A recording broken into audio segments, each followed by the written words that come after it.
क्या आप जानना चाहते हैं कि वट सावित्री व्रत के दिन कौन कौन से उपाय करके आप अपने वैवाहिक जीवन को बना सकते हैं और भी सुखमय? जानिए दोस्तों, वट सावित्री व्रत का दिन सुहागन महिलाओं के लिए बेहद खास होता है। इस दिन महिलाएं अपने पति की लंबी उम्र और खुशहाल जीवन की कामना करते हुए व्रत रखती हैं और पवित्र वट वृक्ष की पूजा करती हैं। वट सावित्री व्रत ज्येष्ठ मास की अमावस्या तिथि को रखा जाता है। इस साल पंचांग के अनुसार अमावस्या तिथि 5 जून 2024 की शाम 6:24 बजे शुरू होकर 6 जून को दोपहर 4:37 बजे समाप्त होगी। उद्यातिथि के अनुसार इस बार वट सावित्री व्रत 6 जून को रखा जाएगा।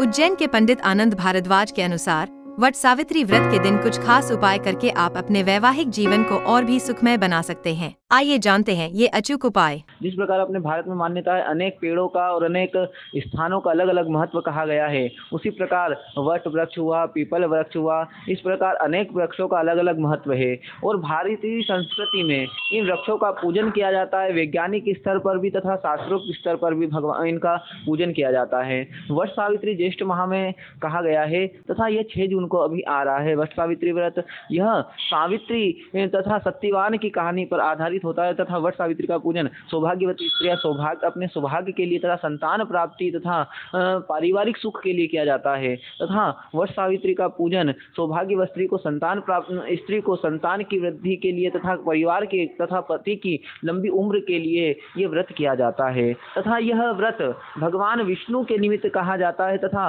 वट वृक्ष के मूल में इस व्रत को किया जाता है। उसका वट वृक्ष के मूल का पूजन होता है। कहा जाता है कि वट वृक्ष के मूल में ब्रह्मा विष्णु महेश का तीनों का वास कहा गया है। पहला उपाय, वैवाहिक जीवन को खुशहाल बनाने के लिए वट वृक्ष के नीचे भगवान विष्णु और माँ लक्ष्मी की पूजा करें और घी का दीपक जलाएं। फिर पति के साथ बरगद के पेड़ की 11 बार परिक्रमा करें।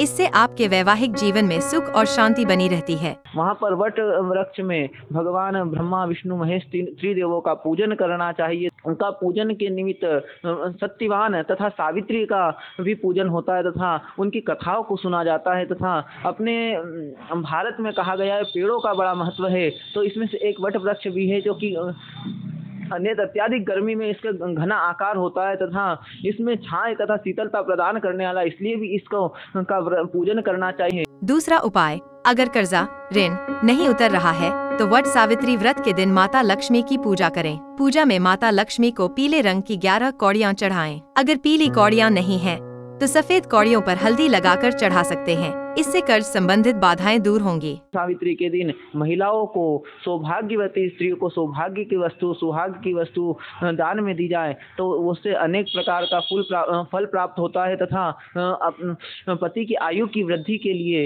ये उपाय करना चाहिए।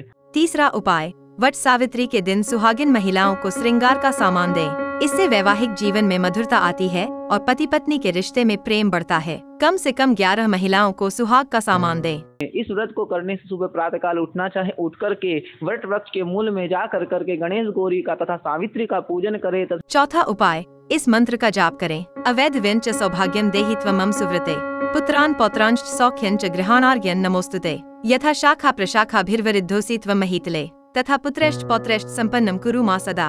तो दोस्तों, इस वट सावित्री व्रत पर इन अचूक उपायों को अपनाएं और पाएं पति की लंबी उम्र और सुखमय वैवाहिक जीवन का आशीर्वाद। क्या आप तैयार हैं इस व्रत को अपनाने के लिए? लोकल 18 के लिए उज्जैन से शुभम मम्मट की रिपोर्ट।